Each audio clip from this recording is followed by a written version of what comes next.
كتير سمعت عن كلمة ايلتس ولكن مش كنت عارف معناها. سمعت من صاحبك راح مسافر او راح يدرس بره، ولكن انت سابق الذهول. يعني ايه ايلتس ده وانت بتعمله فين ايلتس، وليه اصلا الايلتس احنا ناخده، وانواعه واقسامه وطريقة اللي احنا بنقدم عليه فين، وهكذا. كل ده كله هنتكلم فيه في الفيديو ده، فمعانا بعد الفاصل.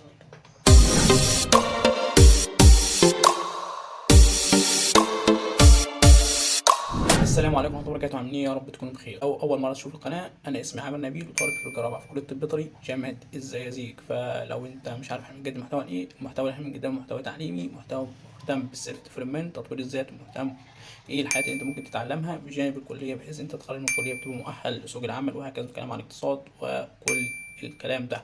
فتابعنا، مش هتخسر حاجة بإذن الله، وإيه هتستفاد. نبدأ كلامنا عن الايلتس. فالايلتس هنتكلم عن 6 أقسام أو 7 أقسام، هم 7 حاجات احنا نبدأ نجاوب عليهم. نتكلم عن أول حاجة ما هو الايلتس، تاني حاجة إمتى تحتاج الايلتس، تالت حاجة أماكن هتقدر تحصل فيها على شهادة الايلتس، رابع حاجة أنواع الايلتس، خامس حاجة أقسام الايلتس، سادس حاجة درجات الايلتس، سابع حاجة مصادر تعلم الايلتس على اليوتيوب او الانترنت عموما. نجاوب معانا على اول سؤال وهو ما معنى الايلتس. الايلتس هو اختصار انترناشونال انجلش لانجويج تيستنج سيستم. طب برضه مش عرفنا، احنا عرفنا معناه الانجليزي ولكن مش عرفنا يعني ايه بالعربي، معناه بالعربي او مش قدرنا نبسطه.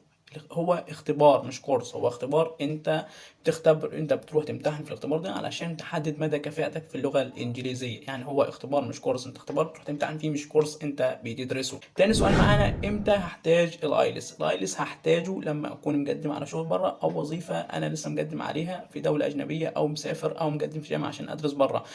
المؤسسة دي بتبدأ تتكلم 3 مؤسسات اللي هم بريتش كونسل، كامبريدج، اي دي بي. 3 مؤسسات دول هم 3 مؤسسات المختصين بالحصولك على شهادة الايلتس، اللي انت من خلالها هتقدر تقدم على الوظيفة دي. علشان الوظيفة دي او المكان الجامعة اللي تقدم عليه تعرف اللي انت شخص ذو كفاءة في اللغه الانجليزيه. السؤال معانا هو ايه الاماكن اللي انا اقدر اعمل فيها او اجري فيها اختبار الايلتس. احنا جاوبناهم ماشي، هنقولهم تاني. اول حاجه كامبريدج، تاني حاجه بريتش كونسل، تالت حاجه هو اي دي بي. دول 3 مؤسسات او منظومات المختصين بمنحك شهاده الايلتس اللي تكون معتمده من الجهات اللي انت هتقدم فيها. هم دول الجهات المعتمدين على مستوى العالم على ما اظن حسب بحثي. نيجي معانا لرابع سؤال. رابع سؤال هو انواع الايلتس. انواع الايلتس في نوعين، في اكاديميك وفي جنرال. الجنرال لو انت بتقدم على هجره او عمل، والاكاديميك لو انت بتبحث او عايز تحصل على وظيفه او على دراسه بره.